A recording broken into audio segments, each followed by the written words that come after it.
The deep, resonant voice of the old mountain storyteller seemed to echo through the mist of the green valleys, carrying with it a tale that had been passed down through generations of folks who knew the true value of earth and sky. It was a story about a man named Jed, a poor mountaineer who barely kept his family fed through the hard winters and the dry summers when the crops refused to grow. Jed Claberts was a man of quiet dignity, possessing a heart as vast as the hills he walked, yet his pockets were often as empty as a dried-up creek bed in the middle of August. Day after day, he would take his old rifle and head out into the thick woods, searching for whatever small game might sustain his loved ones for another evening.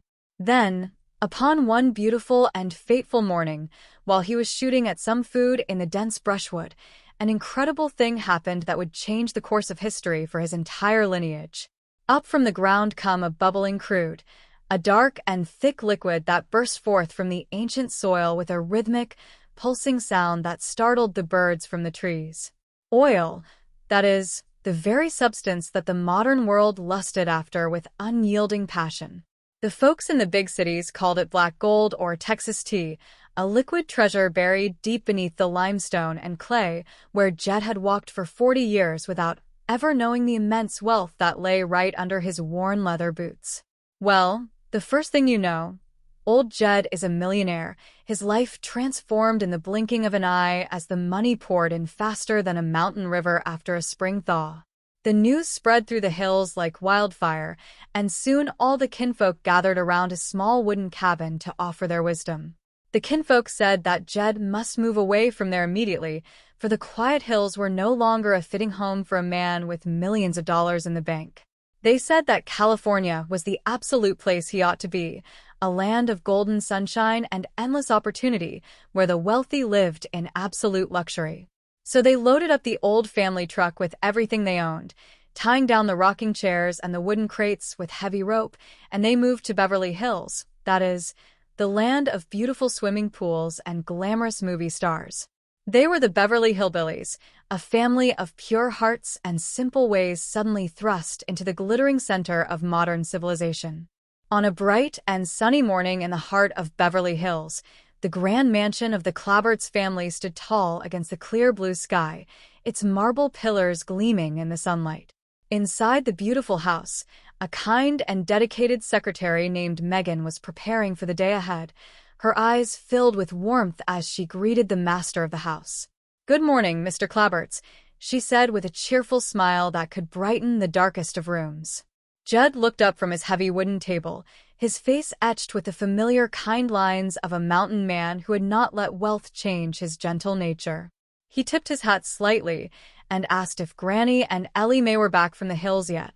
Megan shook her head gently and informed him that they were not back yet, but they were expected to arrive any minute, and she sure would be glad to see them because keeping a wild animal fed in their absence was becoming quite a heavy chore. Jed chuckled softly, his deep voice filling the grand room with a sense of comfort. "Well, no, ma'am, I do not mean Jethro," Jed clarified with a twinkle in his eye, knowing how much trouble his young cousin could cause. Ellie Mae had left him with her grizzly cub before she departed for the hills, and that little creature went after vegetables a heap like Jethro did when he was hungry. Turning to the sophisticated Miss Jane Hathaway, who had just entered the room with her notebook, Jed asked with genuine curiosity if she had ever burped a bear. Miss Jane stopped in her tracks, her eyeglasses slipping slightly down her nose as her mind tried to process the strange question. "Burped a bear," she repeated, her voice rising an octave in sheer disbelief. "Well, no, I have never had the pleasure, Mr. Claberts," she stammered, adjusting her collar. At that very moment, the imposing figure of Milburn Drysdale, the chief executive of the bank, walked into the room, looking flustered and holding a briefcase as though it were a shield against the chaotic world of the hillbillies. "Good morning, Chief," Miss Jane said quickly, trying to restore some professional decorum to the situation. "If that is a personal call on the telephone, I will leave 15 cents for the charges," she added, gesturing toward the desk. Jed, always the hospitable host, smiled at the banker and offered his help. "If you would like me to come over and help with any trouble you are having, I have had some experience handling beasts of all kinds," Jed said. Well, that is real nice of you, Miss Jane, but Cousin Bessie is already helping with the other little critters out in the backyard, Jed continued, explaining the family arrangements. Besides, Jethro will be back from the airport with the womenfolk any time now, so the whole household will be full of energy once again. Miss Jane nodded, though she still looked slightly nervous about the grizzly cub. Well, if there is anything I can do to assist you, please let me know, she said, but her words were cut short by a sudden commotion from the other side of the room.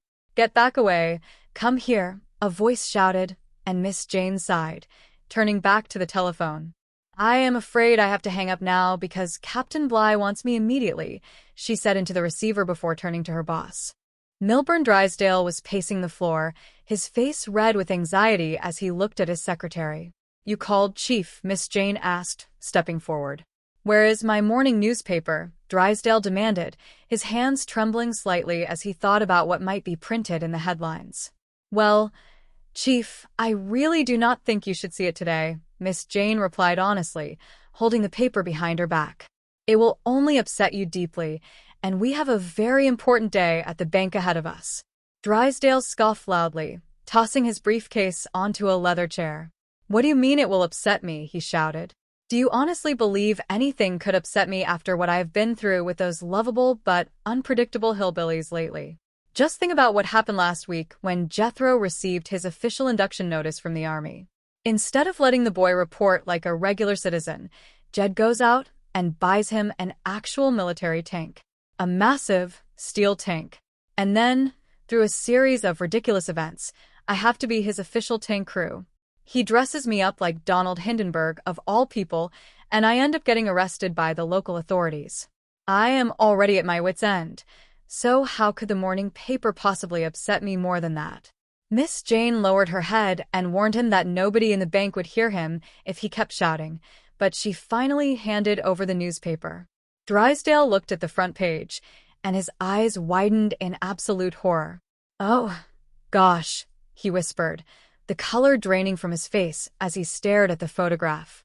If this news gets out to the public, I will be completely ruined. The entire financial community will think I have lost my mind.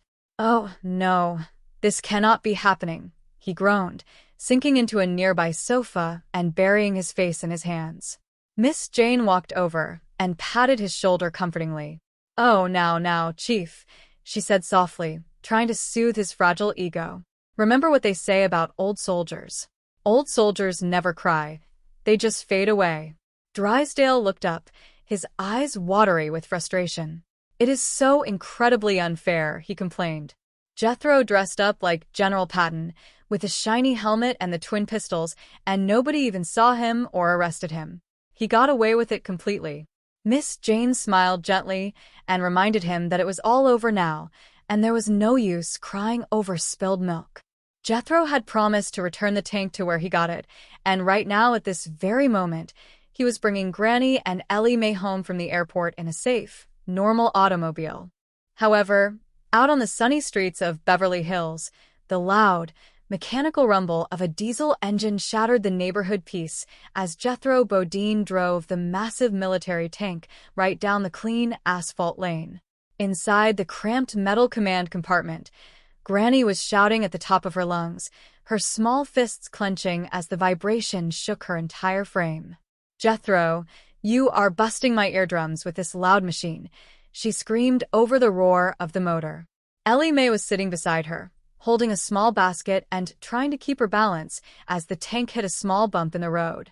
Jethro, wearing a massive general's hat that slipped over his eyes, steered the vehicle with immense pride. Hush up, both of you, Jethro yelled back, feeling the full authority of his self-appointed military rank. This is the absolute last time I am ever holding females in my tank during a tactical maneuver. When they finally pulled up into the grand driveway of the Clabberts mansion, Jed was standing on the front porch, watching the steel monster come to a halt with a mixture of amusement and concern. Jethro, Jed said as the boy climbed out of the hatch, I thought you took that tank back to the place where you got it yesterday. I did try to do that, Uncle Jed, Jethro explained, dusting off his uniform jacket. But when I seen the kind of respect a real tank general gets on the open highway, I just had to buy it back from the dealer. You should have seen the folks saluting me at the airport, Uncle Jed. There were soldiers, sailors, Marines, and members of the Air Force all standing at attention. Even Granny and Ellie May looked impressive sitting up there in the turret. Granny climbed down from the metal side, her face tight with anger as she glared at her grandson.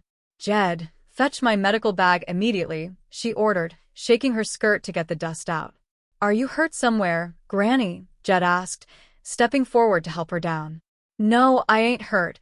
It is for the general here," she said, pointing a sharp finger at Jethro.